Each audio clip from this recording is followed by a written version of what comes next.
வாழ்க்கையில ரொம்ப பெரிய அதிர்ஷ்டமா கருதுனது இளையராஜா. ம்.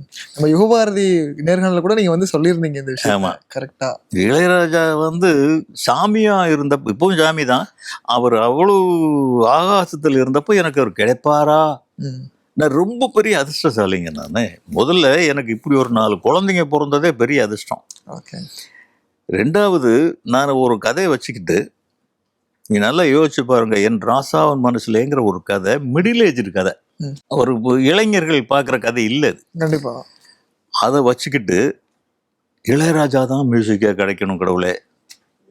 சொந்தமா படம் எடுக்கிறவங்களா இருக்கணும் கடவுளே!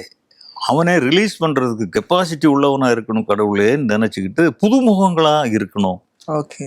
அப்படின்னு நெனச்சுக்கிட்டே கோடம்பாக்கத்த சுத்திட்டு இருக்கிறேன். அப்படியே அமையுது எனக்கு. ஓகே. எனக்கு ராஜ்கிரன்ங்கிற ஒரு இஸ்லாமிய கடவுள், அவர நான் அப்படிதான் சொல்லுவேன். இஸ்லாமிய கடவுள்.